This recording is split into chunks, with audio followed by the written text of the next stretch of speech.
샬롬. 오늘 함께 나눌 하나님의 말씀은 로마서 14장 13절에서 23절까지의 말씀입니다. 말씀을 함께 읽습니다. 그러므로 우리가 이제부터는 서로 남을 판단하지 맙시다. 형제 앞에 걸림돌이나 장애물을 두지 않기로 결심하십시오.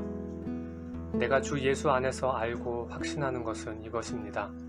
무엇이든지 그 자체로 부정한 것은 없고 다만 부정하다고 여기는 그 사람에게만 부정한 것입니다.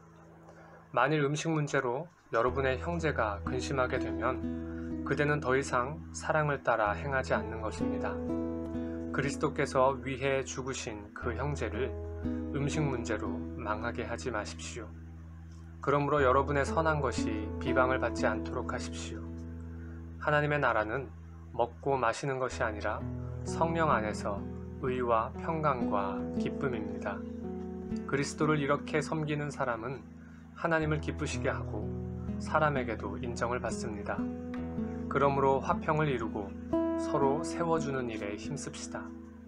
음식 문제로 인해 하나님의 일을 망치지 않도록 하십시오. 모든 것이 다 깨끗하나 다른 사람을 넘어지게 하면서 먹는 그 사람에게는 불결합니다. 고기도 먹지 않고 포도주도 마시지 않고 형제를 넘어지게 하는 어떤 일도 하지 않는 것이 좋습니다. 그대가 가지고 있는 믿음을 하나님 앞에서 스스로 견고히 지키십시오. 자신이 옳다고 생각하는 일을 하면서 스스로 자신을 정죄하지 않는 사람은 복이 있습니다. 그러나 의심하며 먹는 사람은 이미 정죄를 받았습니다. 이는 믿음에서 나온 것이 아니기 때문입니다. 믿음으로 하지 않는 것은 다 죄입니다. 아멘. 하나님의 은혜로 복음을 듣고 믿게 되었지만 평생을 유대인으로 또한 유대 관습 속에서 살아온 일부 사람들에게는 특정한 날과 음식의 문제는 매우 예민하고 중요한 것이었습니다. 그러다 보니 예수님 당시 예수님께서 책망하셨던 바리새인들처럼 단순히 드러나 보이는 외적인 행위 자체만으로 어떤 이의 믿음을 재단하며 판가름하여 구별 지으려고 하는 부적절한 모습들이 믿음의 공동체 안에서 빈번하게 일어났던 것입니다. 그중 하나가 부정한 음식에 대한 것이었음을 어제 본문에서 읽었습니다. 오늘 본문은 공동체 안에서 문제가 되었던 음식에 대한 규정과 관련하여 그것을 대하는 바른 믿음의 자세는 무엇인지에 대해 바울이 거듭 권면하고 있는 내용입니다.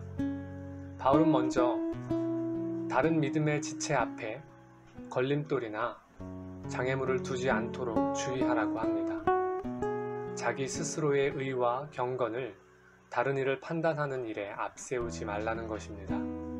그 지체 역시 하나님께서 그리스도의 대속의 죽음으로 말미암아 사신 바 되었기에 본질이 아닌 것을 계속 붙들고 있으므로 그 지체를 망하게 해서는 안 되는 것입니다.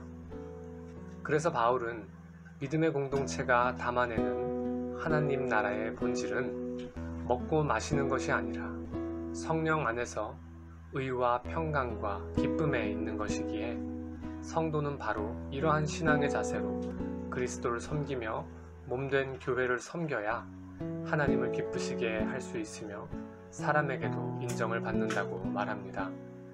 그러므로 성도는 믿음의 공동체 안에서 화평을 이루고 서로 세워주는 일에 서로의 믿음을 북돋워주는 일에 힘써야 하는 것입니다.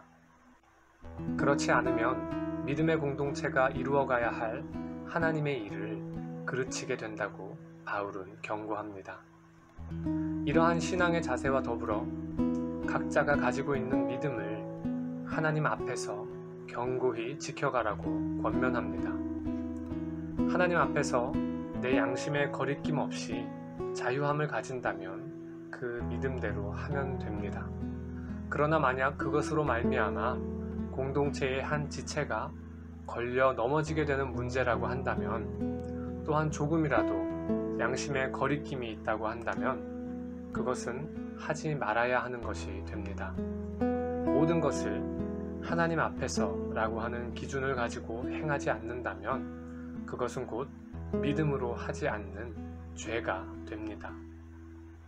성령 안에서 누리는 의와 평강과 기쁨을 잃어버리지 않으며 또한 하나님 앞에서의 믿음으로 말미암은 행함을 통해 저와 여러분이 속한 믿음의 공동체가 더욱 거룩하고 아름다운 하나님의 나라로 세워져 가기를 축복합니다.